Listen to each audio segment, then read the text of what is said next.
गंगाधर सुधयः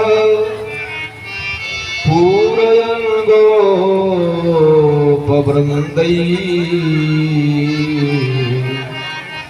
वृन्दारण्यं स्वपदरमणं प्राविशद्गीतकीर्तिः अहो वकीयं स्तनकालकूटं जिघांसया पाययदप्यसाध्वी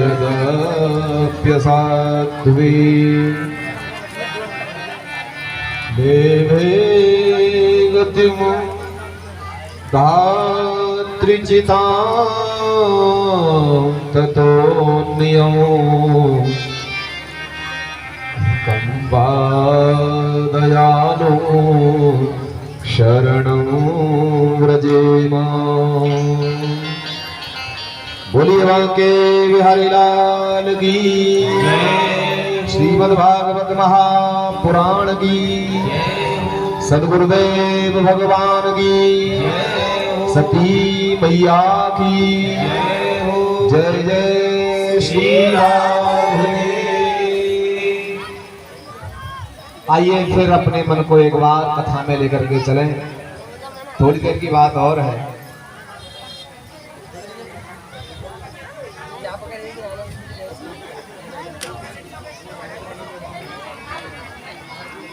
पंचन की बात शर्माते हैं पर पनारो नहीं लगेगा।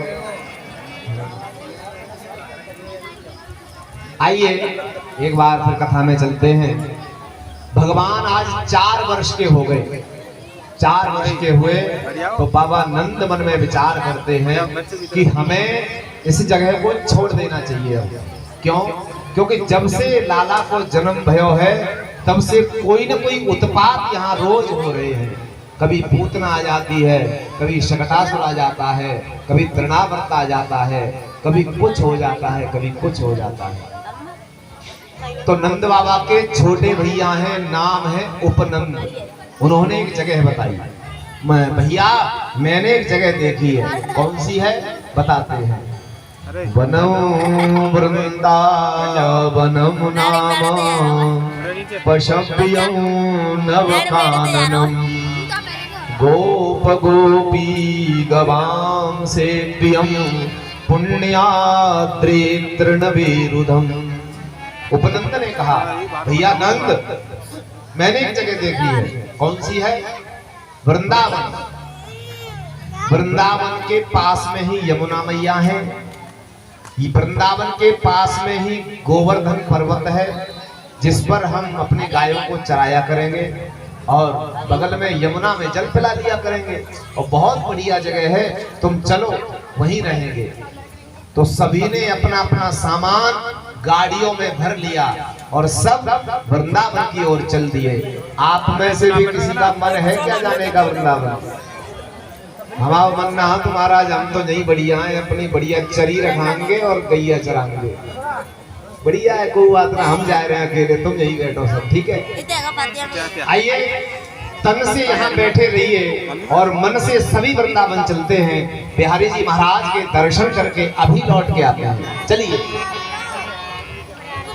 वृंदावन जाने को जी चाहता है, वृंदावन जाने को जी चाहता है, वृंदावन जाने को जी चाहता है, वृंदावन जाने को जी चाहता है, राधे राधे गाने को जी चाहता है, राधे गाने को जी चाहता है, राधे राधे गाने को जी चाहता है।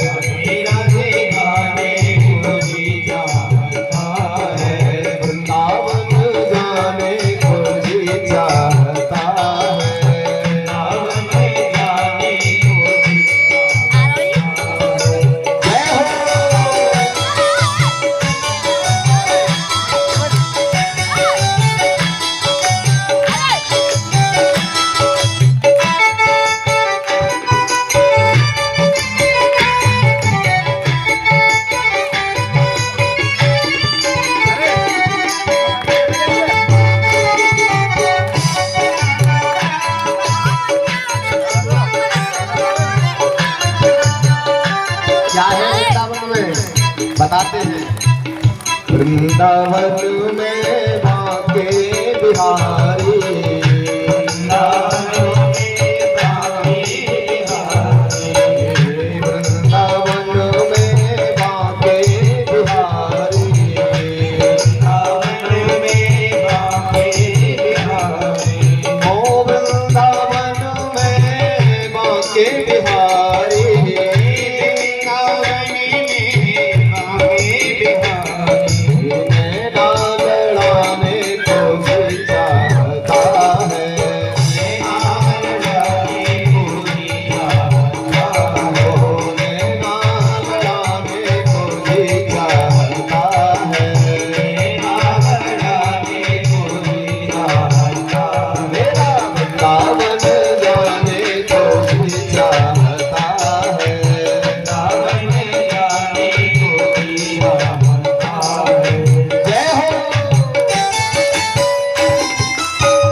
यमुना महारानी, यमुना महारानी, हो वृंदावन में यमुना महारानी, यमुना महारानी, हो वृंदावन में यमुना महारानी, यमुना महारानी, हो वृंदावन में यमुना महारानी, यमुना महारानी, गोपाल गाने को जी चाहता है, गोपाल गाने को जी चाहता है, गोपाल गाने को जी चाहता है, गोपाल गाने को जी चाहता है, वृंदावन जाने को जी चाहता है, वृंदावन जाने को जी चाहता है, वृंदावन जाने को जी चाहता है, वृंदावन जाने को जी चाहता है। राधे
सरकार की जय जय श्री राम। हम एक बात आपको बहुत बढ़िया बताएं, एक बार विष्णु कहो, एक बार तुम्हारे जाने काका खो जाते हो तो अच्छा बात फिर रहो, जिनको फैसला ना है पैरों बंटवारो ना है पैरों अच्छे पैराए बात हम मने करते करेंगे श्रोताओं के लिए कुछ नहीं, सिर्फ यही लाओ जो लाना है। सही है, फिर तुम चुप तो बैठेंगे कम से कम, हिस्सा बांट की बात तो नहीं आवेगी। कितनी अच्छी बात बता रहे हो तुम, हिस्सा बांट में लगी। सुनो, एक बार कहो विष्णु और 4 बार कहो नारायण, वो बराबर फल है। एक बार विष्णु कहो और 4 बार नारायण कहो, बराबर फल है। 100 बार कहो नारायण 100 बार और 1 बार कहो कृष्ण, उनका फल बराबर है। और 1000 बार कहो कृष्ण और 1 बार कहो श्री राधे, इसका फल बराबर है। कृष्ण का नाम हजारों बार लो और किशोरी जी का नाम 1 बार ले लो, उसका फल बराबर है। वृंदावन में सभी गए और सभी ने अर्धचंद्राकार में वृंदावन को बसाया, जैसे आधा चंद्रमा होता है। क्यों? क्योंकि पहले लाइट तो होती नहीं थी, तो सुरक्षा की दृष्टि से पहले वाले को दूसरा घर दिखे, तीसरा दिखे, अंतिम वाले तक दिखे, अंतिम वाले को सब घर दिखे, इसलिए सुरक्षा की दृष्टि से सबने अर्धचंद्राकार में वृंदावन को बसाया। अब कन्हैया बोले मैया हम तो गैया चराए में जाएंगे। मैया बोली तू 4 साल को छोटो सो तो पे चलबो ठीक से आवे ना है, और तू गैया कहाँ चरावे वो। अब आप सब जानते हैं छोटा बच्चा हो और वो कऊ काम की कह बातें मने कर दो तो मुंह फुलाए के माँ बैठ जाएगा, दूर बैठ जाएगा। कन्हैया भी मुंह फुला करके दूर बैठ गई। मैया गई पास में, गोद में बिठाया, बेटा अभी तू छोटा है, जब बड़ा हो जाएगा तो गाय तो चरानी ही है और तू कहा करे हो, ग्वाले को जो बेटा ठहरो। हाँ पर ऐसा है तू छोटा है ना तो तू बछड़े चराने चला जाया कर, बछड़े ले जाया कर, अभी गाय तू नहीं चरा पाएगा। कन्हैया खुश हो गए, हाँ भैया हम बछड़े लेके जाएंगे। कन्हैया जो है बछड़े लेकर के गए और वहां एक बत्सासुर नाम का राक्षस बच्चा बन करके गाय का आया। प्रभु ने पहचान लिया, टांग उठा करके घुमाया और ऐसा फेंक दिया कि गिरते ही उसके गोविंदाय नमो नमः हो गई। बोलिए गोविंद भगवान की। अब भगवान जो है बछड़ा चराने के लिए गए तो एक पूतना का बड़ा भाई है, नाम है बकासुर। बहुत बड़ा बगुला बन करके ये आया और यमुना के किनारे बैठ गया। सभी ब्रजवासी आए, ब्रजवासियों ने देखा भैया इतना बड़ो बगुला तो हमने आज तक ना देखो, जे कहां से आए वो। और कन्हैया जैसे ही पास में आए तो इस बकासुर ने कन्हैया को उठा करके चोंच से और अपने पेट में ले गए। अब तो सब चिल्लाने लगे बचाओ बचाओ, ये कन्हैया को खा गया, कन्हैया को खा गया। भगवान ने क्या किया, अंदर जाकर के अपना शरीर इतना गर्म कर दिया, इतना गर्म कर दिया कि अंदर जलने लगा। इसने सोचा कि मैं कृष्ण के भूल में मैं कोई आग का गोला खा गया हूं, तो इसने दोबारा मुंह से इसको बाहर निकाल दिया। कन्हैया को जैसे बाहर निकाला, कन्हैया ने दोनों चोंच पकड़ी और बीच में से फाड़ करके फेंक दिया। भगवान लौट करके अपने घर आए। जब बकासुर का उद्धार किया तो बकासुर का एक भाई और है, उसका नाम है अघासुर। अघासुर किसे कहते हैं? अघ माने पाप और असुर माने राक्षस। पाप रूपी राक्षस जब हमारे सिर पर सवार हो जाता है तो हम किसी की नहीं सुनते, न माँ की सुनते, न बाप पिता की सुनते, न दादा की सुनते, न दादी की सुनते, न चाचा ताऊ भैया, किसी की नहीं सुनते हम। जब पाप ज्यादा हमारे ऊपर प्रभावी होता है तो अघासुर आया और इसने नीचे वाला जो होठ है वो तो जमीन पर रख दिया है और ऊपर वाला जो होठ है वो आसमान की तरफ लेके गया। अपनी जीभ इसने बाहर निकाल दी और एकदम प्राणायाम खींच करके बैठ गया, सांस नहीं ले रहा। ब्रजवासी छोटे छोटे ग्वाल वाल बछड़ों को लेकर के आए और अपना जो भोजन था वो तो पेड़ पे टांग दिया और फिर बोले भैया जब गुफा कहां पे आएगी, कल तो हमने नहीं देखी जे। तो आपस में बात कर रहे हैं, कह रहा है कल वो रात में आंधी आई ना, आंधी में जब जो घास फूस जमो वो सब हट गो, अब ये दिखाई दे रही है। अच्छा गुफा है, चलो तो अंदर चलते हैं। इस गुफा में क्या होता है वैसे? तो एक दूसरा बालक जो है जवाब देता है, भैया ऐसी गुफाओं में बड़े बड़े संत रहते हैं। अच्छा बहुत बढ़िया, चलो भैया। अब चलते हुए जैसे अघासुर की जीभ पर पांव पड़ा तो जीभ तो गद्दीदार है। अब देखा तो भैया ये ऐसी ऐसी कालीन बिछी है। बोले हाँ, जब बड़े बड़े संतों के दर्शन के लिए जाते हैं तो ऐसे ही मार्ग होते हैं। आगे चले तो अघासुर के दांत दिखे। एक बोला भैया जे दांत से हमें तो अघासुर लग रहा है। एक ब्रजवासी बोला अगर गुफा होगी तो कन्हैया के दर्शन हो जाएंगे और अगर अघासुर हुआ तो कन्हैया हमारे पीछे है ना, काहे की चिंता करते हो? ठाकुर जी हमारे पीछे हैं, वो हमें बचा लेंगे, तो बिल्कुल बेफिक्र रहो। भगवान भी कहते हैं ना, अनन्यास चिंतयन्तो माम ये जना पर्युपासते तेषां नित्याभियुक्तानां योगक्षेमं वहाम्यहम्। श्रीमद् भगवत गीता में भगवान अर्जुन से कहते हैं, अर्जुन अनन्याश्रित होकर के जो मुझे भजता है, जो कहता है कि प्रभु मैं आपके सिवा किसी को नहीं जानता, मेरे लिए सिर्फ आप हैं और आपके लिए मेरे जैसे करोड़ों हैं, मैं आपको जानता हूं, मैं किसी और को नहीं जानता। तो भगवान कहते हैं कि जो भी जीव, जो भी भक्त मुझे अनन्याश्रित होकर के भजता है, मैं किसी और को नहीं जानता, सिर्फ आपको जानता हूं, तो मैं उसका योग और क्षेम दोनों वहन करता हूं। बाबा जी मानस में बताते हैं, सन्मुख होए जीव मोहि जबहि, जीव मोहि जबहि, जन्म कोटि अघर नाशय जबहि, सन्मुख होए जीव मोहि जबहि, जीव मोहि जबहि,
जो मेरे भरोसे रहता है मैं उसकी योग माने जरूरतें पूरी करता हूँ।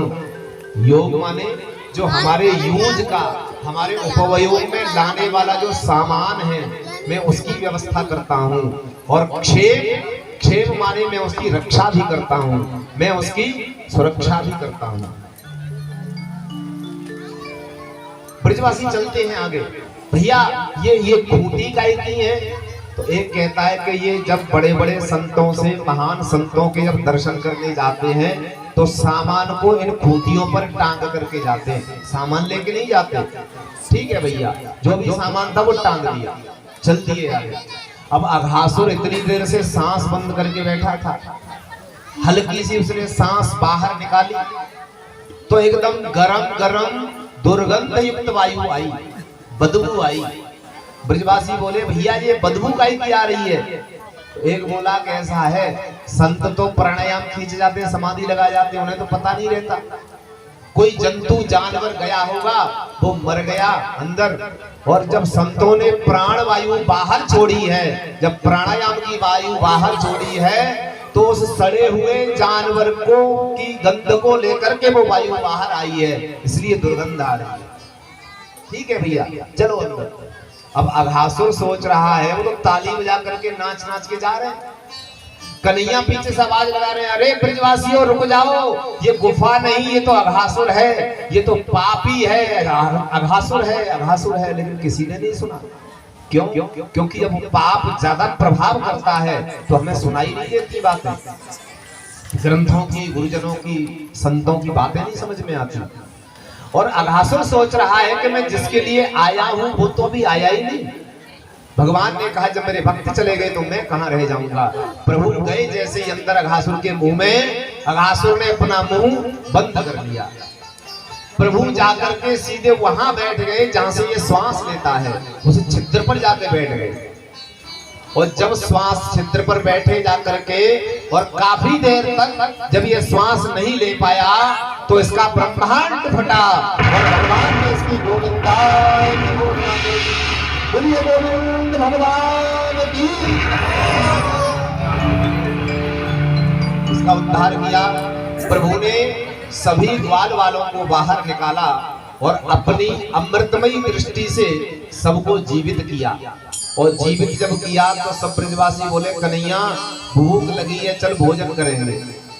ठीक है, अब सब अपने जो बच्चों पर टांग के गए थे भोजन, वो लेकर के आ गए और गोल घेरा बना करके बैठ गए। बीच में कन्हैया बैठे हैं और चारों तरफ ब्रजवासी बैठे हैं।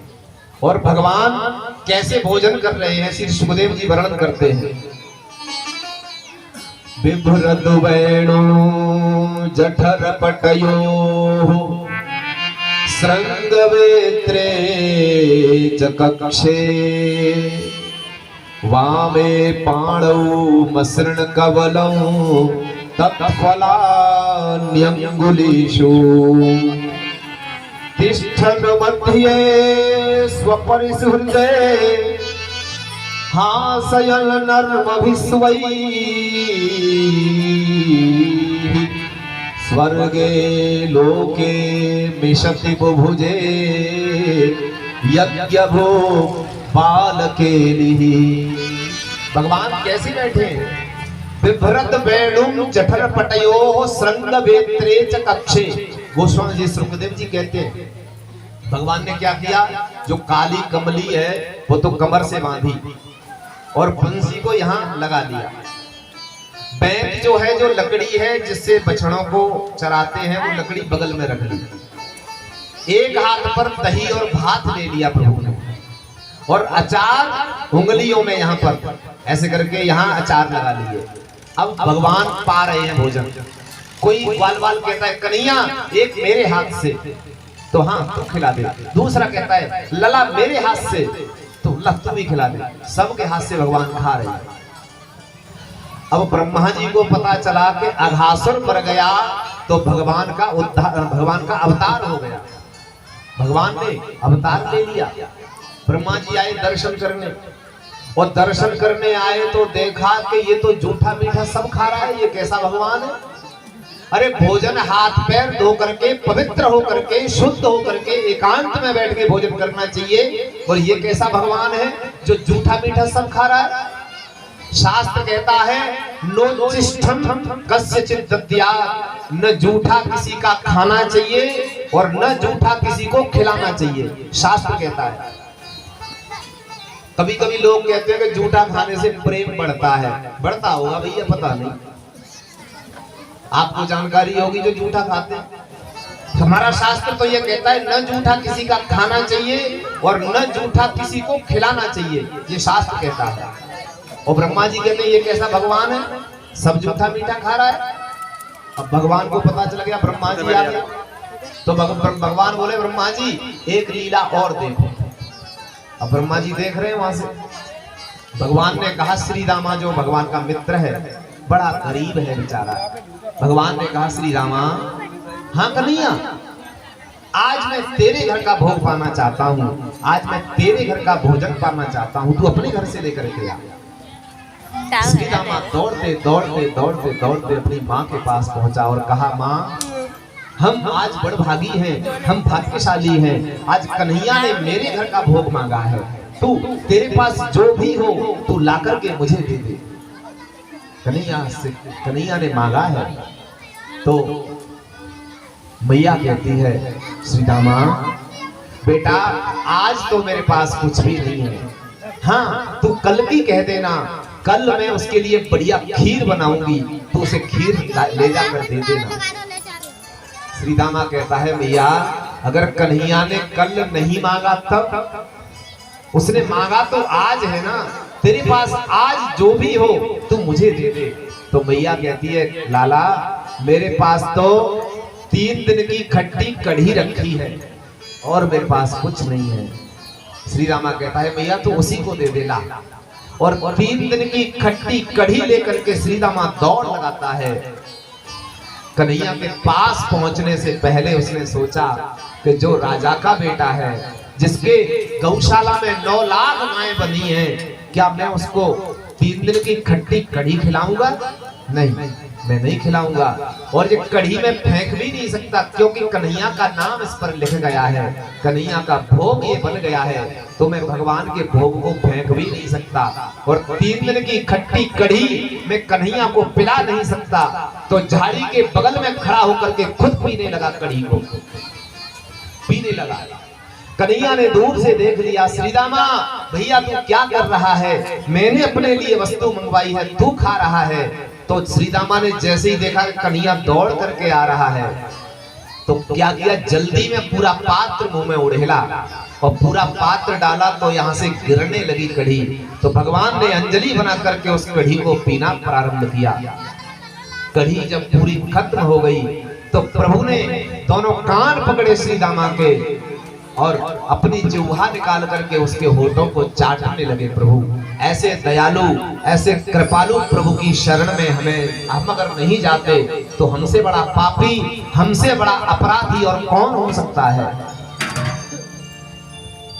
ब्रह्मा जी ने जब देखा तो समझ गए ये तो भगवान बिल्कुल भी नहीं हो सकता, ये तो सब जूठा मीठा खा रहा है, ये भगवान नहीं हो सकता। तो बछड़े जो चल रहे थे वो सब के सब बछड़े ले जाकर के ब्रह्मलोक में योग निद्रा में सुला दिए। कन्हैया बोले ब्रजवासियों तुम भोजन करो, मैं जरा बछड़ों को देख करके आता हूँ। कन्हैया बछड़े देखने गए, तब तक ब्रजवासियों को, ग्वाल वालों को ले जाकर के योग माया की योग निद्रा में सुला दिया ब्रह्मा जी ने ब्रह्मलोक में। अब जब भगवान ने बछड़े देखे तो बछड़े नहीं, लौट करके ग्वाल वाल देखे तो ग्वाल वाल नहीं। ब्रह्मा जी सोच रहे हैं कि जाके भगवान बनो फिर रहो है, अब बच्चे लौट के घर जाएगा तो सबरे ब्रजवासी जाके भगवत्ता निकाल कर रख देंगे, मार मार के भगा देंगे इसको। भगवान ने कहा ब्रह्मा जी, ध्यान लगाया प्रभु ने, और अच्छा ब्रह्मा जी मुझसे खेल खेल रहे हो। कोई संगीत का कलाकार हो तो संगीत के कलाकार को प्रसन्न करने के लिए क्या करना पड़ता है, कोई भजन सुनाओ, कोई राग सुनाओ, तभी वो खुश होगा। कोई व्याकरण के सूत्र बोलने वाला हो, बढ़िया संस्कृत का विद्वान हो, उसको प्रसन्न करने के लिए व्याकरण के सूत्र या कोई बढ़िया श्लोक सुनाए जाएंगे तब वो खुश होगा। और ब्रह्मा जी क्या करते हैं, तपवल रचहि प्रपंच विधाता, तप बल विष्णु सकल जग त्राता। तप के बल से ब्रह्मा जी पूरी सृष्टि का निर्माण करते हैं। तो भगवान कहना चाहते हैं ब्रह्मा जी तुम सृष्टि बनाते हो तो हम भी सृष्टि बना करके तुम्हें प्रभावित करेंगे, हम भी सृष्टि की रचना करेंगे। तो भगवान ने सब मम प्रिय सब मम उपजाए, सब मेरे प्रिय हैं, सबको मैंने ही बनाया है। तो जो जैसा ग्वालवाल था वैसा ग्वालवाल, जैसे बछड़े थे वैसे बछड़े, जैसे जिसके वस्त्र थे वैसे उसके वस्त्र, जैसा जिसका स्वभाव था वैसा उसका स्वभाव, जिसकी जैसी लाठी थी वैसी उसकी लाठी। और तो सब छोड़िए, हाथ की रेखाएं जिसकी जैसी थी उसकी वैसी ही रेखाएं प्रभु ने इतनी महीन रचना की, सब बना दिया। 1 वर्ष हो गया पूरा घूमते घूमते, बलराम जी को भी पता नहीं चला। कब पता चला? जब पता चला ग्वालवाल बछड़ों को लेकर के चराने जब जाते थे तो ब्रजवासी गायों को लेकर गोवर्धन पर्वत में जाते चराने। तो ब्रजवासी कहते थे ग्वालवालो तुम बछड़ों को मत लाना, नहीं तो गाय दूध पी जाते हैं गायों का, फिर गाय हमें लात मारती है, मत लाना तुम, नहीं तो हम तुम्हें लाठी से मारेंगे। मना कर दिया, हम नहीं लाएंगे। और भगवान उस दिन बछड़ों को लेकर गोवर्धन पर्वत पर ही गए और वहां जाकर के जो ग्वालवाल लाठी लेकर के दौड़े उन्होंने लाठी फेंक दी और अपने बच्चों को अपने सीने से लगा लिया। 2 वर्ष का बच्चा हो जाए तो गाय दूध नहीं पिलाती, पर फिर भी जो 2-2 वर्ष के बच्चे हैं गायों के, गाय उनको दूध पिलाने लगी। और जब बलराम जी ने ध्यान धर के देखा तो पहले जब ध्यान धरते थे तो कोई संत है, कोई ऋषि मुनि है, कोई मंत्र है, कोई है, कोई है। और लेकिन आज जब देखा तो जहां देखे तहां प्रभु आसीना, जहां देखते हैं जगत देखते हैं भगवान ही दिखते हैं, भगवान के दर्शन होते हैं। बलराम जी ने आकर के कहा कि कन्हैया क्या लीला चल रही है? तब कन्हैया ने बताया कि दाऊ दादा ब्रह्मा जी लेकर के गए सभी ग्वाल वालों को, मैं क्या करूं? कोई बात नहीं। 1 वर्ष का समय पूरा हुआ तो ब्रह्मा जी ने आकर के देखा कि अब तो भगवान बना हुआ भगा दिया होगा, और वहां देखा तो जैसे ग्वालवाल जैसे बछड़े थे वो वैसे के वैसे। अब ब्रह्मा जी सोच रहे हैं कि बहुरूपिया है, कहीं मैं जब तक यहाँ आया हूं तब तक वहां से लेके नहीं आ गया हो। अब ब्रह्मा जी ब्रह्मलोक गए तो वहां भी सो रहे हैं, तो सोच रहे हैं कि मैं जब तक यहाँ आया हूं तब तक वहां से यहाँ न ले आया हो। तो फिर मृत्यु लोक में आए तो फिर यहाँ जैसे के तैसे ही सब ग्वालवाल। और अब की बार ब्रह्मा जी जब ब्रह्मलोक गए तो भगवान ब्रह्मा बन करके ब्रह्मा की गद्दी पर बैठ गए और द्वारपालों से कहा सुनो आजकल नकली ब्रह्मा बहुत घूम रहे हैं, और कोई नकली ब्रह्मा आए तो भगा देना, उसको अंदर मत आने देना, ठीक है प्रभु। और ब्रह्मा जी तो आ ही रहे थे। अब ब्रह्मा जी जैसे ही अंदर प्रवेश करने लगे द्वारपाल बोले हाँ हु आर यू, कौन हो तुम? कहा द्वारपालों ने कौन हो? ब्रह्मा जी बोले तुम्हारी बुद्धि खराब है, तुम अपने स्वामी को नहीं पहचानते? द्वारपाल बोले हाँ हमने खूब देखे तेरे जैसे स्वामी, हमारे स्वामी जी तो अंदर बैठे, तू जाने कहां से आ गया। हमारे स्वामी जी बता भी रहे थे कि नकली ब्रह्मा जो है आजकल घूम रहे हो, देखो नकली आ भी गया। अब ब्रह्मा जी ने ध्यान लगाया तो समझ गए प्रभु के प्रति मेरा अपराध बन गया। हाथ जोड़ करके द्वारपालों से कहा भैया सच्चे ब्रह्मा तो वही है, मैं तो नकली ब्रह्मा हूँ, असली ब्रह्मा तो वही है, पर मेरी प्रार्थना है आपसे आप एक बार मुझे अपने असली ब्रह्मा के दर्शन करवा दो। द्वारपालों ने कहा ठीक है खड़े रहो, हम पूछ के आते हैं। भगवान के पास गए, कहा प्रभु आपने कहा था नकली ब्रह्मा घूम रहे हैं, नकली ब्रह्मा आ भी गया, क्या कह रहा है? वो कह रहा है आपके दर्शन करना चाहता है। भगवान ने कहा ठीक है भेज दो। अब ब्रह्मा जी को बुलाने द्वारपाल जब गए और ब्रह्मा जी अंदर आए तब तक भगवान अंतर ध्यान हो गए। और किसी मालिक के प्रति नौकर गलती कर दे और फिर मालिक उसे याद करे तो कैसी बीतती है, फिर कैसा लगता है, पता नहीं क्या होगा। आज तो नौकरी जागी निश्चित बात है, आज तो नौकरी ते हटाई देवो मालिक मेरो। ब्रह्मा जी सोच रहे हैं आज तो गलती हो गई, क्या करूं। और ब्रह्मा जी गए और जाकर के भगवान की 40 श्लोकों में स्तुति करी ब्रह्मा जी ने। नौमीड्यते भवपुषे तडिदंबराय बुंजाबतंस परिवेच्छल सन्मुखाय वन्यस्रजे कवलवेत्र विषाणवेणो लक्ष्मश्रिये मृदुपते पशुपांगजाय। इस प्रकार से ब्रह्मा जी ने 40 श्लोकों में स्तुति करी। नौमीड्यते, प्रभु मैं आपको नमस्कार करता हूँ। अब्रवपुषे, अब्रवपुषे माने है आपका अनंत है, आपका कोई पार नहीं पा सकता। मेरे ब्रह्मा, मेरी तो बुद्धि जो है चारों बुद्धि सठिया गई, प्रभु मुझे माफ कर दीजिए। 40 श्लोकों में स्तुति करी, भगवान प्रसन्न नहीं हुए और 3 परिक्रमा लगा करके ब्रह्मा जी चले गए वहां से। अब आप ध्यान से सुनिए कि किस देवता की कितनी परिक्रमा लगानी चाहिए। किसी ने ब्रह्मा जी से पूछा जाकर के, ब्रह्मा जी भगवान नारायण की तो 4 परिक्रमा करी जाती हैं, तुमने 3 क्यों करी? तो ब्रह्मा जी कहते हैं कि 3 परिक्रमा करने का कारण था।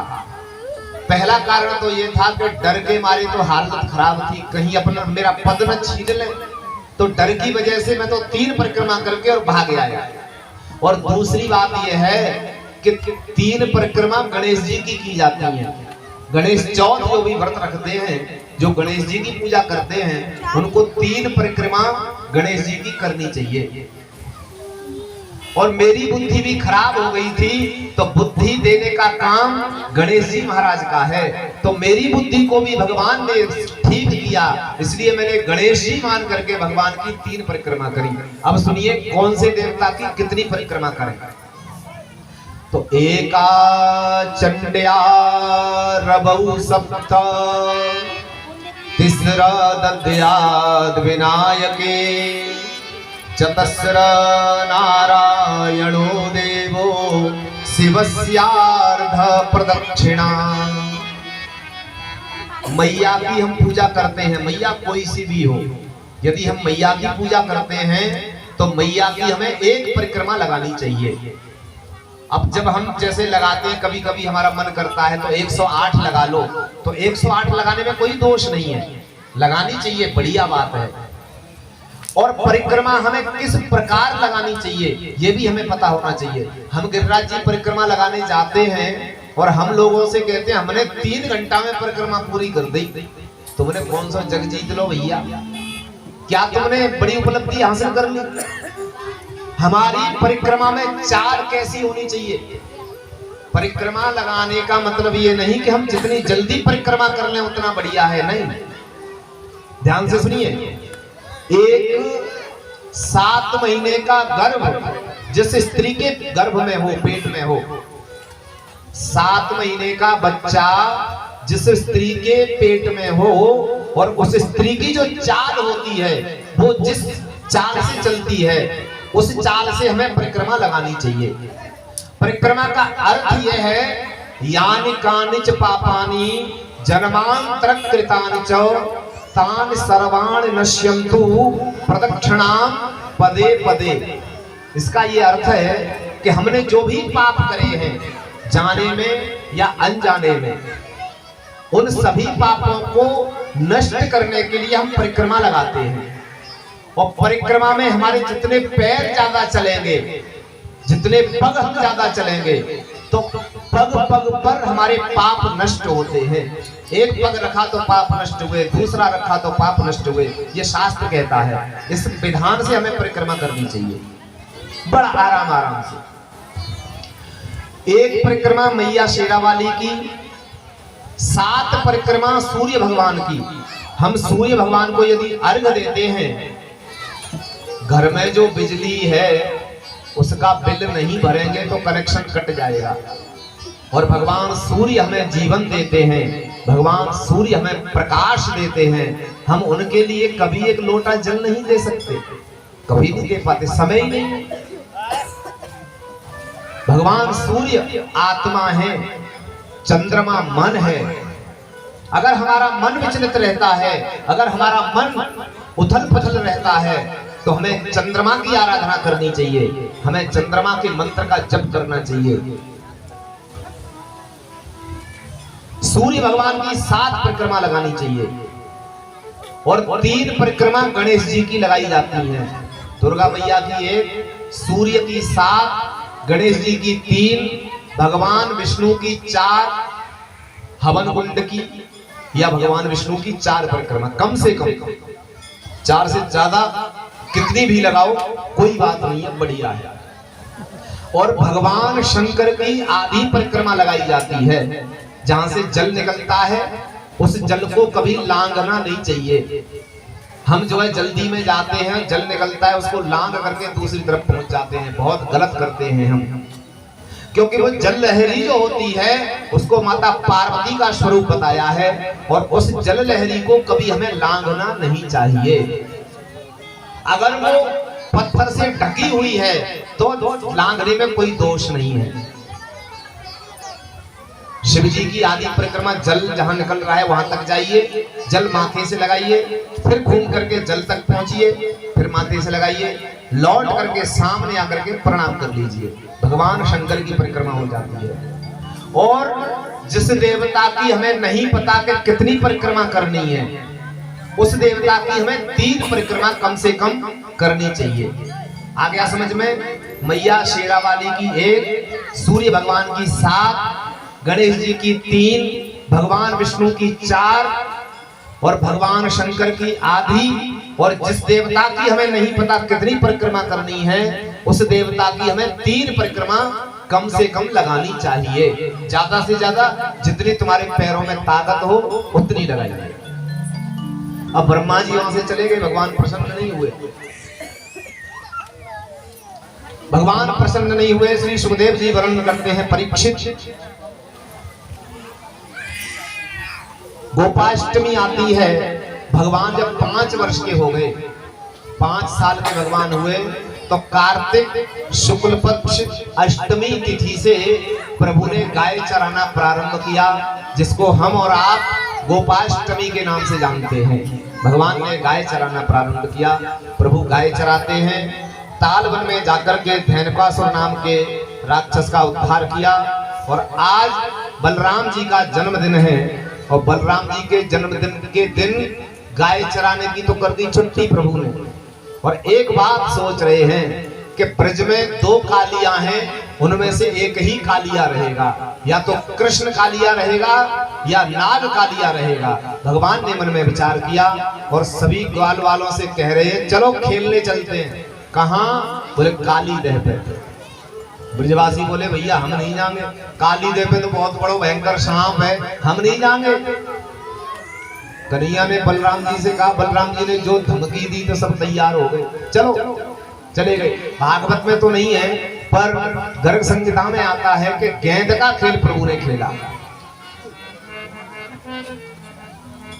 वो काली देह पे खेलन आयो री मेरो मारो सो कन्हैया, काली देह पे खेलन आयो री मेरो मारो सो कन्हैया, मेरो छोटो सो कन्हैया, मारो सो कन्हैया,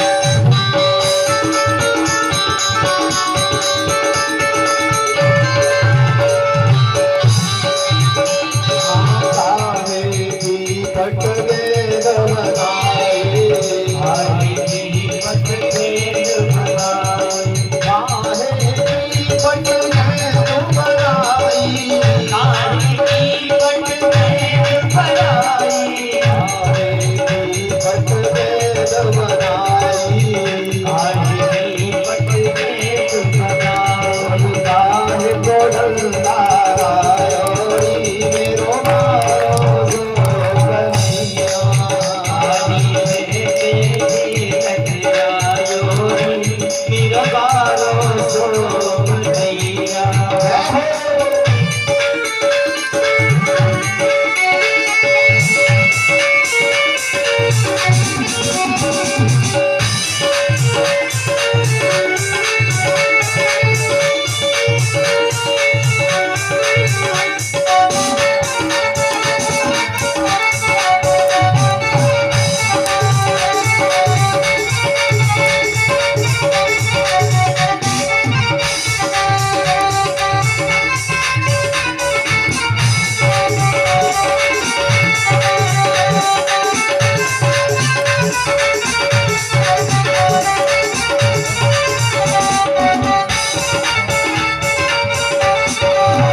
भगवान जो है सभी ब्रजवासियों को लेकर के, ग्वाल वालों को लेकर के काली देह पे पहुंच गए और गेंद का खेल खेला। ये गर्ग संहिता में आता है, भागवत में नहीं है। गेंद का खेल खेला तो पहले तो भगवान वैसे खेलते रहे और जब मन में आया तो सीधा ऐसा डंडा मारा गेंद में कि गेंद सीधी काली देह में जाकर के गिरी। अब काली देह में दिली से मधुमंगल की गेंद, मधुमंगल बोलो कन्हैया मुझे तो बोई वाली गेंद चाहिए। कन्हैया बोले भैया दूसरी दे देंगे और बहुत महंगी दे देंगे ना, मुझे तो बोई चाहिए। कन्हैया बोले वो काली देह में चली गई, अब कैसे लाभ है? बोले कैसे लाभ, मुझे तो बोई चाहिए। कन्हैया बोले तो ठीक है ला भाई ये लाभ। अब कन्हैया चढ़ने लगे कदम के वृक्ष पर। ब्रजवासी और ग्वाल वाल थे, बोले मना कर दे मधुमंगल, कन्हैया जिद्दी है, कूद जाएगा ये काली देह में। वो जब डाल पर ऊपर पहुंच गए तब कहता है मधुमंगल, अरे कन्हैया भैया वापस आ जा, मुझे वो गेंद ना चाहिए, तू वापस आ जा। कन्हैया बोलो अब तो हम बाइये लेके आ गएंगे। कचू है अब तो बाइये लेके देंगे। और धड़ाम से छलांग लगाई काली देह में, भगवान कूद गए। प्रभु काली देह में कूदे, चारों तरफ सन्नाटा छा गया। एक ग्वाल वाल जो है दौड़ा गोकुल वृंदावन की तरफ और मैया पूजा करने के लिए थाल सजा करके जा रही है। कहा जा करके लाला ने खेलत गए गई जमुना तब कूद पड़ो तेरो कृष्ण कन्हैया। और वहाँ कल भई ब्रज गोकुल में, तब रोवत आवे यशोदासी मैया। मैया कहती है कौन हरो मेरो कृष्ण कन्हैया, तो कौन हरी मेरी श्याम चिरैया।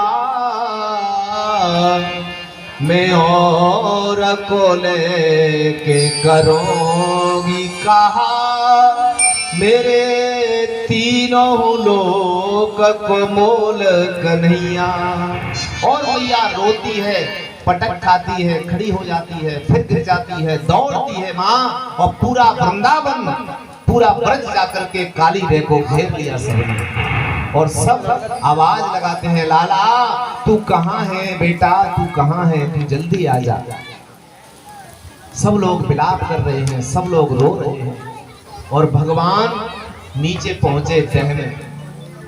दह में जैसे ही पहुंचे तो नाग पत्नियां बोली लाला तू पहले तो यहाँ तक जीवित आया कैसे? क्योंकि कालिया ने काली दह को इतना विषाक्त कर दिया है, इतना विषैला कर दिया है कि जो भी पक्षी ऊपर से उड़ के जाता है, जो पक्षी ऊपर से उड़ के जाता है उसे भी जहर के प्रभाव से वो गिर जाता है। काली दह इतना, आसपास में जो घास है उस घास को भी जो जानवर चरता है विष के प्रभाव से वो भी मृत्यु को प्राप्त हो जाता है। ऐसा विषैला माहौल बना दिया है कालिया ने। तो नाग पत्नियां कहती हैं लाला तू पहले तो नीचे जिंदा आया कैसे? वो अगर तू आ गया है ना तो हमारे पतिदेव जब तक सो रहे हैं तब तक तू यहां से चला जा, और नहीं तो ये हमारे पति जाग गए तो तेरे प्राणों पर आ पड़ेगी। भगवान बोले तू भाई जगा ना, हम तो भाई ते मिले हुए आए। भगवान ने कह दिया अरे तू भाई जगा, हम तो भाई ते मिले हुए आए। नाग पत्नी हाथ जोड़ती है भैया लाला तू चला जाए यहाँ से, नहीं तो पतिदेव जाग गए तो बहुत संकट आ जाएगा। कन्हैया बोले जगा तू नहीं है, मैं जगा दूंगा फिर। और जब ज्यादा शोर हुआ तो कालिया उठा और उठा देखा कन्हैया को तो फुफकार फुसकार मारते हुए और अपनी पूंछ में लपेट लिया कन्हैया को, पूंछ में लपेट लिया। और भगवान ने अपना शरीर बढ़ाना प्रारंभ किया तो इसकी नस टूटने लगी चट चट करके, और जब एकदम नस टूटी तो इसने पूंछ को खोल दिया। भगवान छलांग लगा के सीधे कालिया के फन के ऊपर, और कालिया को भस्म कर रहा है। कालिया के फन पे पहुंचे भगवान, और फन पर जैसे ही पहुंचे तो कालिया के 101 फन हैं, 101। और भगवान नाचने लगे, और नाचते हैं तो कालिया एक फन पे नच रहे हैं तो दूसरा फन उठाता है काटने के लिए, तब तो भगवान 3 फन छोड़कर चौथे पर पहुंच जाते हैं। इतना तीव्र नृत्य, इतना तेज नाच रहे हैं भगवान।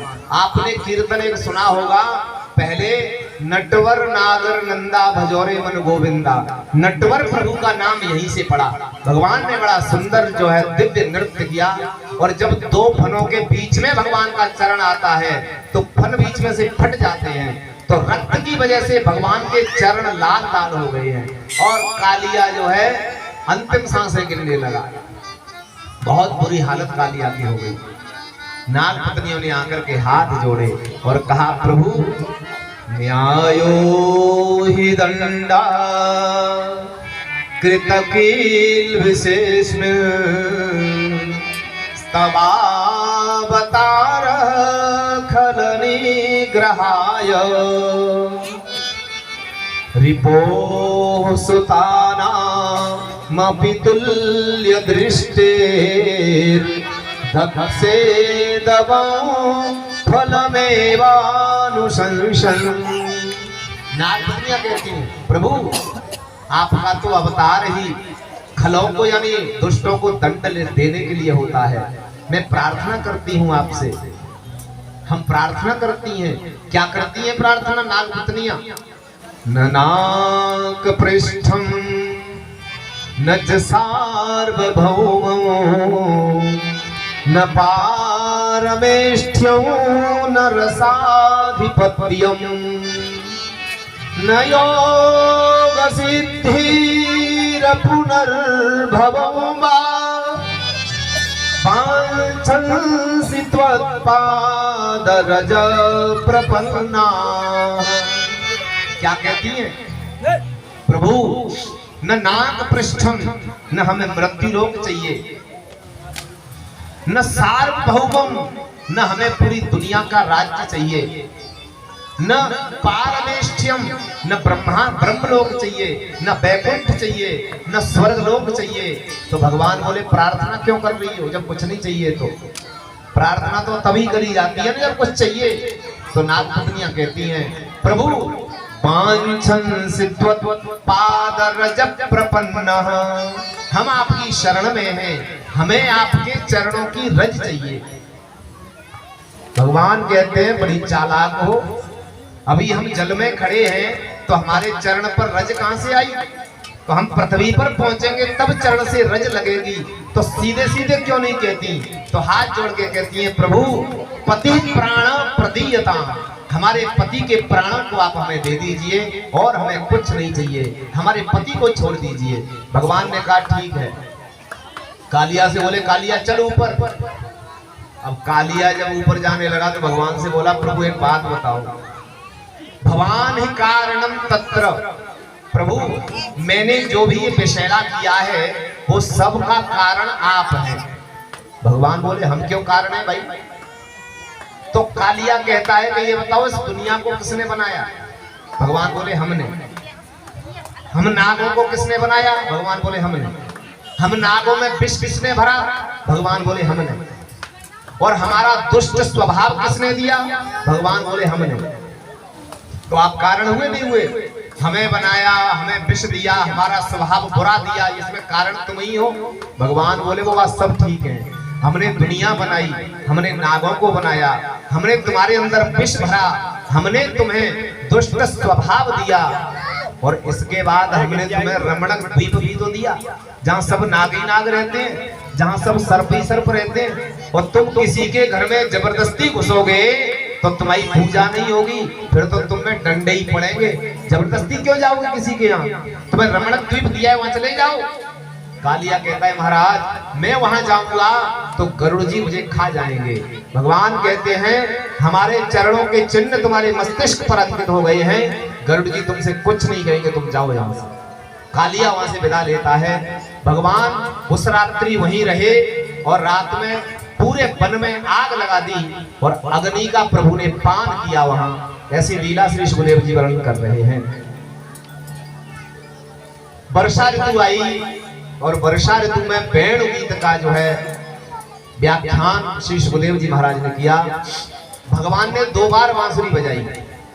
एक बार जब बांसुरी बजाई तो ऐसी बजाई कि तीनों लोग मोहित हो गए, और दूसरी बार जब बजाई तो सिर्फ गोपियों को सुनाई दी और किसी को नहीं। और वो भी किन गोपियों को? जिनका चीरहरण भगवान कर चुके हैं, उन गोपियों को। बहुत सुंदर बांसुरी प्रभु ने बजाई।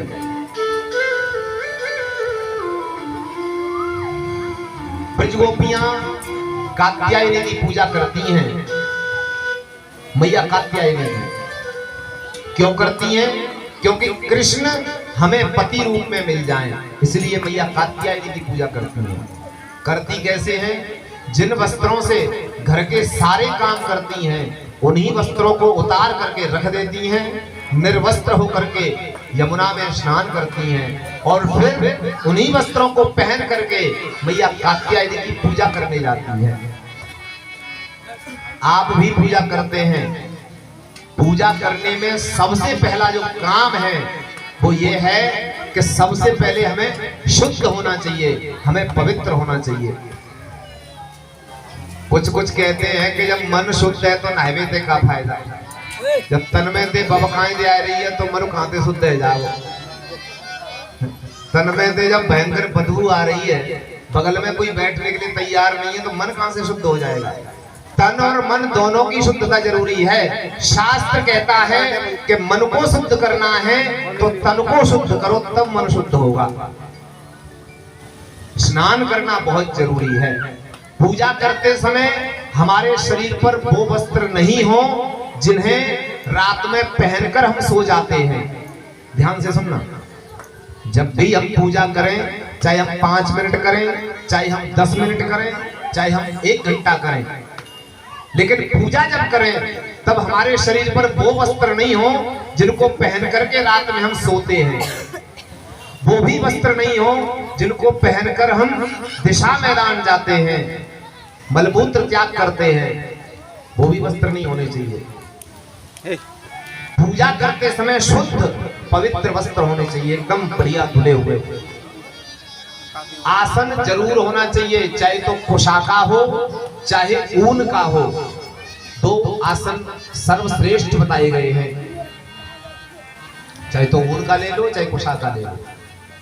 मैया कात्यायनी की पूजा करती हैं। कुशा कहते हैं डाब को, अगर समझ में नहीं आया हो तो कुशा डाब को कहते हैं। सुखदेव जी वर्णन करते हैं, परीक्षित भगवान कृष्ण चाहते हैं कि गोपियां मुझे पाने के लिए कात्यायनी की पूजा करती हैं तो विधान से करें, विधि विधान से करें। हमें यदि कोई नौता जमाना है तो हम कैसे भी ब्राह्मण को नौता कर दें और भोजन करा के उसे विदा कर दें, लेकिन घर में यदि पूजा पाठ कराना है तो पढ़े हुए ब्राह्मण को लाइए, जिसने विद्या अध्ययन किया है, जिसको उस कार्य की करने की जानकारी है। ऐसे ब्राह्मण को लेके आना चाहिए। ये नहीं कि हमें तो काम करवानो कैसे करके कर दो, नहीं, दोनों दोषी है। कराने वाला भी और करवाने वाला भी दोनों दोषी। अगर नहीं जानते तो अनुष्ठान करवाना है, कोई पूजा करवानी है किसी कामना को लेकर के, तो ऐसे ब्राह्मणों को बुलाइए जो पढ़े लिखे विद्वान हैं, जिन्होंने शास्त्रीय आचार्य की डिग्री प्राप्त की है, जिन्होंने वेद का पाठ पढ़ा है, जिन्होंने व्याकरण पढ़ा है।